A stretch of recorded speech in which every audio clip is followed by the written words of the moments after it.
Hello everyone. पिछले video में हमने शहीद भगत सिंह के बारे में जाना था और आज का वीडियो सरदार वल्लभ भाई पटेल के जीवन पर आधारित है।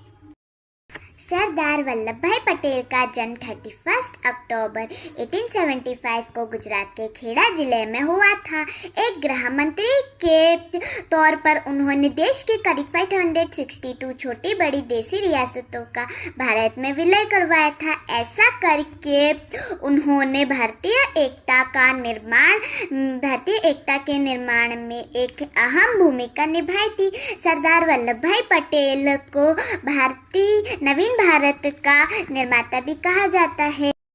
स्वतंत्रता आंदोलन में सरदार पटेल का सबसे पहला और बड़ा योगदान 1918 में खेड़ा संघर्ष में हुआ।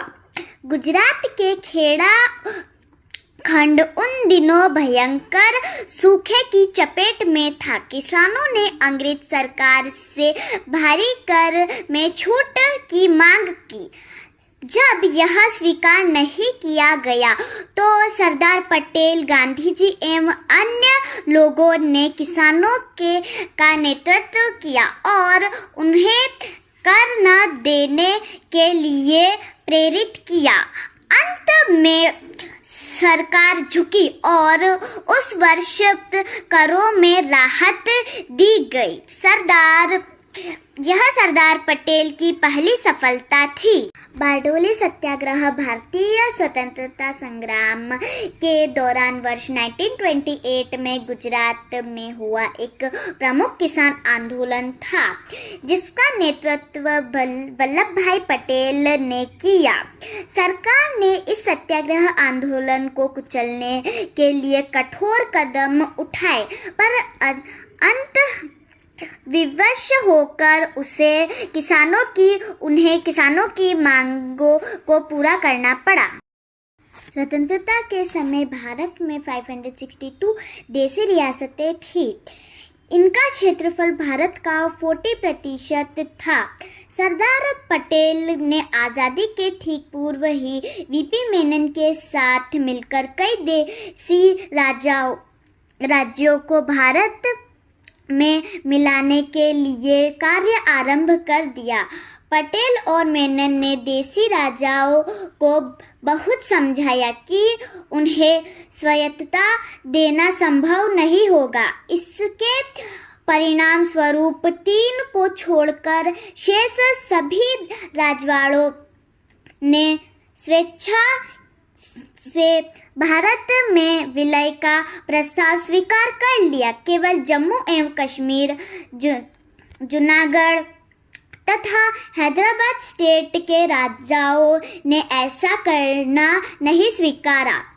जूनागढ़ सौराष्ट्र के पास एक छोटी रियासत थी और चारों ओर से भारतीय भूमि से घिरी थी। वह पाकिस्तान के समीप नहीं थी। वहाँ के नवाब ने 15 अगस्त 1947 को पाकिस्तान में विलय की घोषणा कर दी। राज्य की सर्वाधिक जनता हिंदू थी और भारत में विलय चाहती थी। नवाब के विरुद्ध बहुत विरोध हुआ तो भारतीय सेना जूनागढ़ में प्रवेश कर गई। नवाब भागकर पाकिस्तान चला गया और 9 नवंबर 1947 को जूनागढ़ भी भारत में मिल गया। फरवरी 1948 में वहां जनमत संग्रह कराया गया, जो भारत में विलय के पक्ष में रहा। हैदराबाद भारत की सबसे बड़ी रियासत थी, जो चारों ओर से भारतीय भूमि से घिरी थी।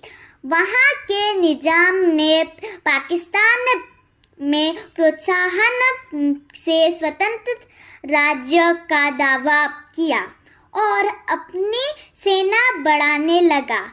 वह ढेर सारे हथियार आयात करता रहा। पटेल चिंतित हो उठे। अंततः भारतीय सेना 13 सितंबर 1948 को हैदराबाद में प्रवेश कर गई। 3 दिनों के बाद निजाम ने आत्मसमर्पण कर दिया और नवंबर 1948 में भारत में विलय का प्रस्ताव स्वीकार कर लिया। इस तरह से सरदार वल्लभ भाई पटेल ने देशी रियासतों का विलय करवाया। इसीलिए सरदार वल्लभ भाई पटेल को लौह पुरुष के नाम से भी जाना जाता है। अगर आपको मेरी वीडियो पसंद आए तो मेरी वीडियो को लाइक कीजिए, शेयर कीजिए, चैनल को सब्सक्राइब कीजिए। Thank you for watching. Bye.